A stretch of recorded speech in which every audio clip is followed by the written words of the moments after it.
One of the best tools we have today for understanding application behavior and troubleshooting performance issues are Java profilers. Java profilers monitor JVM execution at bytecode level and can provide information on thread execution and locks, heap memory usage, garbage collection, hop methods, exceptions, class loading, and more. In this module, we're going to talk about how Java profilers work and the repercussions of the different profiling modes. Next, we'll take a quick survey of the profiler landscape as it exists at the time of this recording, before honing in on Java Flight Recorder. In the Java Flight Recorder topic, we'll learn about the different ways to collect events and start recordings. Then we'll put this into practice and analyze a recording of the EnergyMart JVM. Here we'll see the different functions of JFR and how to use Flight Recorder to troubleshoot Java applications. So let's get started. Java profilers are able to inspect the state of a running JVM and can also modify the JVM execution for the purposes of monitoring, debugging, and analysis. Profilers inspect the state of a JVM either by passively listening for events from the JVM or by actively querying the JVM for its state. Profilers can also modify the bytecode of classes to add instrumentation code, like inserting a method entered or method exit event at the beginning and end of a method, or inserting an object created event into a constructor. There are lots of events that are generated by the JVM, and these can be categorized into two types: instant events and duration events. Instant events are one-time events that have a timestamp and the event data. Examples include exception events, class load events, and object allocation events. Instant events let us know that something has occurred, and can be reacted to or simply watched and analyzed. Duration events have a start time and an end time, and are used to provide timing for some activity. Examples include garbage collection, which tell you the start and end time of garbage collection, monitor wait, which tells you how long a thread waited on an object, and monitor contended, which tells you how long a thread was waiting on a lock to be released. In addition to the generated events, the JVM also has profiling functions that return data about its internal state. Some commonly used ones are the thread functions like getThreadState and getAllThreads, and the stack trace functions like getStackTrace and getAllStackTraces. This internal state data is queried periodically by the profiler in a process known as sampling, and the sampling period is how often the functions get called to fetch the data, for example every 20 milliseconds. As a quick aside, the Java Flight Recorder, a profiler that we will look at in this module, calls these queried internal data requestable events, in order to have a uniform nomenclature for all data collected from a JVM, either pushed or pulled. When analyzing application performance, there are a number of profiling activities that are commonly performed by programmers and analysts. They are CPU profiling, memory profiling, and thread profiling. In some cases, depending on the type of application, I/O profiling becomes important as well, but the majority of applications are most concerned with the aforementioned three. CPU profiling is primarily concerned with the frequency and length of time of method execution. With CPU profiling, you can find out what methods run most frequently, therefore eat up the most CPU time. These are commonly referred to as hop methods. This gives you an indication of what methods or areas of code you should focus on optimizing. There are two ways in which CPU profilers get method execution information: by sampling or by instrumentation. Sampling profilers work by periodically querying the JVM for all the running threads and getting the stack trace for each thread. It then determines what method each thread was executing at the time of the sampling and compares the samples to determine how much time was spent in that method. Profiling by sampling has the least amount of overhead and is therefore suitable for production use. However, because it's an indirect way of measuring method execution, it can be error-prone or inaccurate depending on how methods get executed sequentially and how often the profiler samples. Take this thread for example that executes two methods, method X and method Y. If the profiler samples only when the method happens to be in method X, then it will completely miss method Y and assign all the processing time to method X, even though method Y actually takes up more time. To minimize sampling errors, your options are to profile over a longer period of time, reduce the interval between the samples, or both. However, reducing the interval between the samples results in increasing the overhead on the JVM. Therefore, there's a trade-off that has to be made between accuracy and overhead. Instrumenting profilers work by modifying the application's bytecode and inserting code for counting invocations or timing methods. This makes them more accurate in determining method invocation counts and potentially more accurate in determining method timing. However, instrumenting application bytecode has a higher potential for introducing performance differences for two reasons.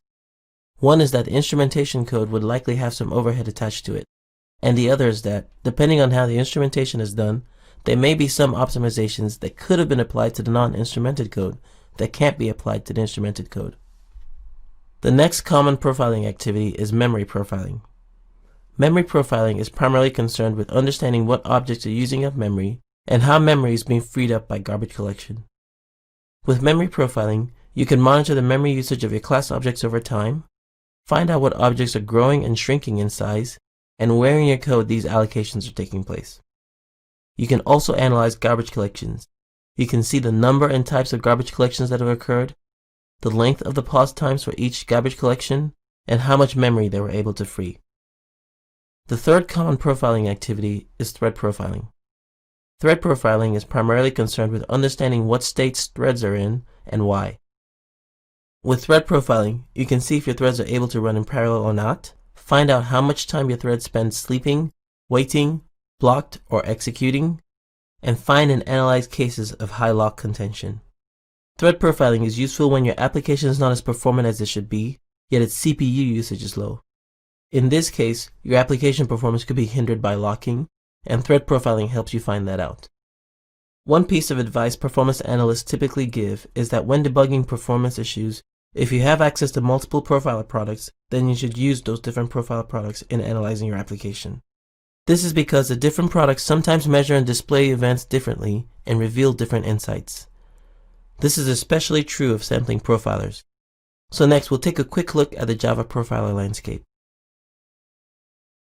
There are many Java profilers available today. Some of the more popular ones are JProfiler, YourKit, Java Visual VM, NetBeans Profiler, and Java Flight Recorder. JProfiler and YourKit are commercially licensed, while Visual VM, Flight Recorder, and NetBeans Profiler are open source and free to use for personal and commercial purposes at the time of this recording. In addition to these profilers listed here, there are also application performance management products that can do Java profiling in addition to other performance-related functions. The YourKit Java Profiler is a full-featured commercial profiler that's highly regarded in the industry. YourKit is able to do CPU profiling in both sampling and instrumented modes, memory profiling, and thread profiling. Other features include IDE integration, live profiling capabilities, and the ability to record and graph higher-level events such as database queries, web requests, and I/O calls. Its standout feature is its powerful automated analysis. YourKit can produce a report showing memory waste, potential I/O problems, potential memory leaks, and other hard-to-find problems. JProfiler is one of the most widely used commercial profilers in the industry as of the time of this recording. It's comprehensive, full-featured, and boasts an easy-to-use interface. Like the YourKit Java Profiler, it can do CPU, memory, and thread profiling, database query monitoring, and nicely integrates with all the major IDEs. In addition, it also has a feature where it can track calls across JVMs if both JVMs are being profiled with JProfiler. JProfiler has been surveyed to be one of the best profilers at finding performance issues. Java Visual VM is a lightweight open source profiler that's bundled into the JVM. It's not as comprehensive as the previously mentioned commercial offerings, but it does offer CPU, memory, and thread profiling. It's widely used as a first-level profiling tool that can be used before moving on to deeper tools if needed. Java Visual VM has plugins for Eclipse and IntelliJ, but if you're a NetBeans user, then you should use the NetBeans Profiler. The NetBeans Profiler uses the same profiling engine as Java Visual VM and is tightly integrated into the NetBeans IDE. In addition to the features found in Visual VM, NetBeans adds a SQL Queries Profiler and some more visualizations. The Java Flight Recorder is a profiler that was developed at Oracle to be very low overhead and therefore suitable to run in production. While other profilers use the standard JVM tools interface, Flight Recorder is directly integrated into the Oracle and OpenJDK, allowing it to have a performance impact of less than 1%. Flight Recorder is a part of Java Mission Control. For users of Oracle JDK 8, Flight Recorder is free to use in development environments, but recording a production JVM requires an Oracle license. In OpenJDK 11, Flight Recorder has been published under an open source license and is now free to use in production as well. Flight Recorder has CPU, memory, and thread profiling capabilities. And in addition, starting from version 6, an automated analysis feature was added that will analyze your recording and provide a report with insights on things like methods that need to be optimized, memory usage, garbage collection, JVM internals, and more. Flight Recorder integrates with the Eclipse IDE and is extensible through plugins. We'll be using the Java Flight Recorder in this course, so let's take a look at how to set up a recording. If you're running Oracle JDK 7 or 8, before starting a recording, you need to make sure that the unlock commercial features and Flight Recorder JVM flags are set. If you're running a version of Oracle JDK that's earlier than version 8 update 40, then these flags can only be set at JVM startup. From update 40 on, these flags can now be set dynamically, which means that you don't have to restart your application if it was already running. Since Flight Recorder is no longer a commercial feature, if you set the unlock commercial features in Oracle JDK 11, it'll emit a warning. If you do so in OpenJDK 11, it won't recognize the flag and the JVM will exit with an error. An optional but useful flag to set is the debug non-safe points option, which means that you'll also have to unlock diagnostic options. This flag instructs the compiler to generate metadata for the parts of the code that it doesn't usually generate metadata for because it's not at a safe point. Java Flight Recorder can function in one of two modes: continuous recording mode or timed recording mode. In continuous recording mode, the Flight Recorder engine will collect event data indefinitely. When setting this up, you can specify how much data to keep in memory in terms of size or in terms of the age of the events. Then once you're in continuous recording mode, you can at any time trigger a dump of the data in memory into a file that the Flight Recorder GUI can render. You can also specify that file dumps take place at regular intervals, or if an event occurs, like when the JVM is exiting, or if the CPU is too high, for example. Continuous mode gives you a great way to just have Flight Recorder running constantly in production with super low overhead, and then get profiling data from your application when needed or if an incident is detected. We also have the timed recording mode. In the timed recording mode, you specify how long you want to record for. At the end of the recording period, the Flight Recorder engine will do a dump of the event data to the specified file. If you initiated the recording from Java Mission Control, it'll automatically open the file and render the contents for you to analyze. Flight Recorder ships with two configuration files that determine what events get recorded: the default configuration and the profile configuration. The default configuration has very low overhead because it selectively doesn't gather as much data as the profile configuration. This is the configuration used in continuous recording mode by default. The profile configuration gathers more data, therefore it has higher overhead than the default configuration. This is the configuration typically used in time recording mode by default. You can also have your own custom configuration using one of those two as a starting point, and then enabling or disabling events to match your goals. There are many ways to start a recording. The first method we'll look at is using JVM startup flags. To start a recording with this method, you add the Start Flight Recording flag with the settings set to the configuration of your choosing. Usually default for extremely low overhead collection, or profile for the added event data. Using this setting shown here, we'll start a continuous recording, and you can then dump out the data at a later time. Note the differences in the Java 11 and Java 8 options. In OpenJDK 11, the unlock commercial features is not valid, and the Flight Recorder flag is optional. To set a limit on the continuous recordings being made, you can set the max size or the max age, or both. If both is set, then we'll use whatever limit is hit first. To dump the continuous recording to a file, you can either use the JCMD utility, use Java Mission Control, or use a trigger. A commonly used trigger is the dump on exit trigger. This will allow you to debug your application if it crashes. To set up a timed recording instead, you need to give the recording a duration, a name, and a file path where it will dump the event data when the recording is finished. Optionally, you can add a delay setting which will delay the recording start time by the specified delay duration. Another way to start a recording is using Java Mission Control or the equivalent JCMD command. In Mission Control, you would find the JVM process in the JVM browser view, right-click on it, and select Start Flight Recording. If the Unlock Commercial Features flag is not set and you're running Java 8 Update 39 or earlier, you'll get an error. But if you're running Update 40 or later, you'll just get a warning, and Mission Control will enable the flag for you. With the Start Flight Recording wizard open, you can specify the recording name, whether it should be a timed fixed recording or a continuous one, and what limits you want to apply to the recording. You can then set the recording to either profiling or continuous, which is the default configuration, and start the recording. The equivalent actions are possible with JCMD. You can check if commercial features are enabled, and enable them if necessary. And then you can initiate a recording with the JFR start command.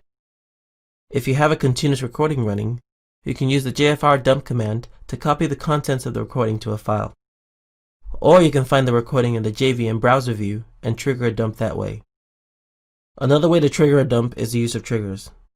In Java Mission Control, open the mbeam browser and go to the Triggers tab. Here you can see a number of conditions. If you select one like CPU usage too high, you can edit what the threshold is and then go to the Actions sub-tab and select Dump Flight Recording. You'll also notice that you have a Start Continuous Flight Recording and Start Time Limited Flight Recording option available to you. This is the third method of starting a flight recording. You can configure the JVM to watch a metric and trigger a flight recording if a condition is met.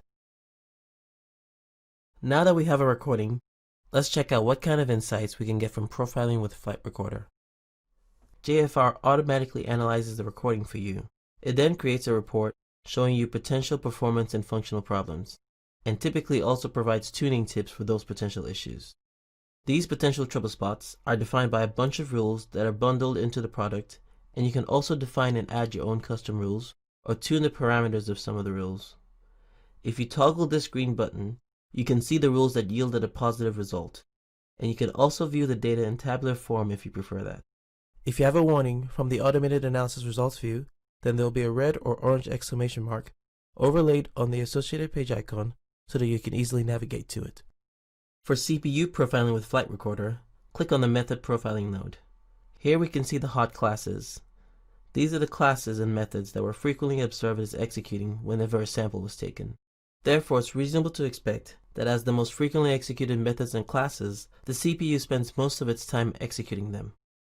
As a sampling profiler, Java Flight Recorder doesn't give you detailed information about how much CPU time a method used or how long it took to execute. JFR favors low overhead over accuracy, and hence it's good for finding hotspots in your code and not for method instrumentation. In my example here, I can see that the method dayofweek.of is the most frequently called method. It's sampled about 7% of the time within a 30-second window. Again, I should mention that if you have a particularly hot method, like dayofweek.of for example, you shouldn't just focus on improving that one method. Even if I'm able to replace dayofweek.of with another equivalent method that's as much as 50% faster, it'll still only amount to about a 3% performance increase. And while 3% is not insignificant, a better approach would be to use the hot methods information as a hint to pinpoint areas of the code that can be optimized and not just single methods. You can use the stack trace to find out where the method is called from. If you have a method that's called from multiple stack traces, then it'll be displayed here as well, and you'll be able to see the count of how many times a method was called through one stack trace versus another. Looking in my stack trace, I can see that the first application method in the call stack is the weekhour.fromDateTime method. If I trace back to see where this is called from, I'm led to the priceplan.getPrice method. While this code is functionally correct, I am now aware of a flaw in it. The weekhour.fromDateTime method is essentially called in a loop, and although streams are lazily initiated, and this stream terminates as soon as the first matching value is found, I could still cut down calls to this hot method by calculating the week hour outside of the stream construct. To do memory profiling, the pages to visit are the memory page and the garbage collection page. In the memory page, we have this table that shows the total memory allocation for the duration of the recording. I could sort by total allocation to see what objects are the most allocated over the time the recording took place. Here I can see that the top 3 allocations are related to operations with big decimal. Like string objects, big decimal objects are immutable objects. Therefore, any mathematical operation involving a big decimal, like adding 2 big decimals together or dividing one from another, results in the creation of a new object, not the mutation of an existing object. While this has its benefits, It also results in a lot of memory allocations and subsequently GC runs to clean up these short-lived objects. We'll dive deeper into GC tuning in the next module, but one general principle to keep in mind is that the more classes get allocated, the more often garbage collection has to run, and more frequent garbage collections result in a reduction of the overall throughput of your application, because GC runs means GC pauses. Therefore, with using big decimal over a primitive type like double, you're trading off performance for accuracy. These types of trade-offs are commonplace when it comes to performance tuning. In many cases, these trade-offs involve balancing readability or modularity versus performance. This is why it's important to have clear performance goals and a solid understanding of the operational factors of the application in order to guide you in making these trade-offs. The graph under the table also shows allocations, but over time and in 10-second intervals.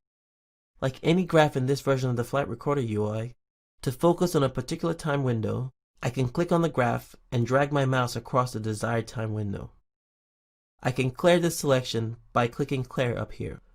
From this timeline graph, I can see that my allocations are pretty even, except for this bucket here, where I suspect that I had a temporary increase in traffic.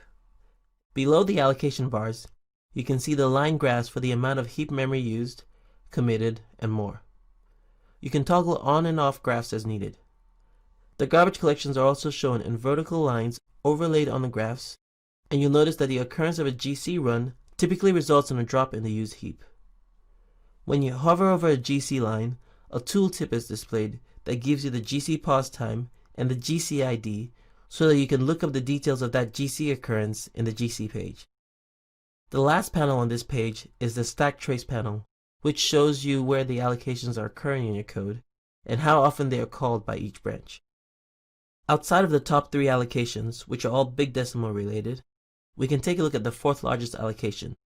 Peeking at a stack trace, we can see that this concurrent hash map is produced as a result of a time zone object, and it's resulting in a 2.34 gigabytes of allocation. Not only that, but the zone rules object itself is number 7 on the list with 1.4 gigs of allocation. This seems a bit odd to me, so I'm going to look through the stack trace and find out where this is being called from. Here, I can see that it's the priceplan.getPrice method again, so I'm going back to my code to check it out. And now I can see what the issue is. In my conversion of instant to zone datetime, I'm using a newly created zone ID instance for each method call. I can instead initialize the UTC zone ID only once and then reuse it for every call. The garbage collection page gives you more information on every GC event that happened during the occurrence of the recording. In my EnergyMart application, I'm using the garbage first garbage collector, G1GC, which is a generational garbage collector that splits the heap into young and old generation areas. The main table on this page focuses on GC pause times. Here I can see that for GC event 50, which is an old generation collection, the longest pause was 17 milliseconds, and the sum of pauses for that GC event was 20 milliseconds. And for GC event 51, which is a new generation collection, there was only one pause and it lasted for 8 milliseconds. I can also see that with the amount of traffic on my system, G1 new collections are happening every 2 to 3 seconds, while G1 old collections are happening every 14 seconds. We'll discuss garbage collection in more detail in the next module, but before we get off the topic, I'd like to note that you can improve the main GC event view by choosing what columns to enable and disable. I, for example, prefer to have the start time, end time, duration, and used heap delta columns shown. This saves me from having to go hunting in the properties view or in the graph for that information. To view this information in the graph, I can select the GC from the table here, and then if I very carefully hover over the GC line correctly, then I can view the event data in a tooltip. Another cause of performance degradation is due to blocked threads. There are a couple of pages on the JFR UI that can help you identify if your application has a locking issue. The threads page shows thread stalls for each event. The thread stalls could be as a result of a thread being parked, which is indicated by a gray color, the thread sleeping, which is indicated by the blue color, the thread waiting for an object, which is indicated by the yellow color, or the thread being blocked, which is indicated by the red color. If there are no stall events, then the green color is used, which indicates that the thread is running. If we take a look at the part state, the stack trace shows that it's basically caused by a thread sitting in a thread pool waiting for work. So overall here I see that I have no bottlenecks from blocked threads. This is confirmed by the lock instances page.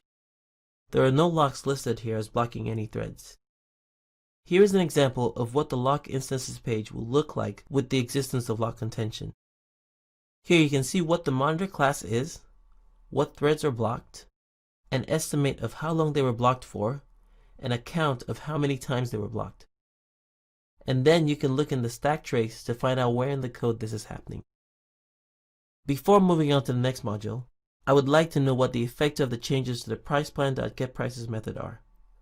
So I've already gone ahead and redeployed the application and rerun my load test. For the first run of my application, my response times were an average of 10.9 milliseconds and a P99 of 15 milliseconds. And now, after the changes, my response time average is 6 milliseconds, and I have a P99 response time of 13 milliseconds. Also, if I go to Mission Control and look at the method profiling page for the new version of the application, I can see that the dayofweek.of method is no longer a hot method. Going to the memory page, I can also see a reduction in memory allocations from an average of about 2.4 gigabytes per 10-second interval to 1.9 gigabytes per interval. So now that we've seen how to inspect our Java applications and solve performance issues using profilers, let's take a look at tuning JVM internals in the next module.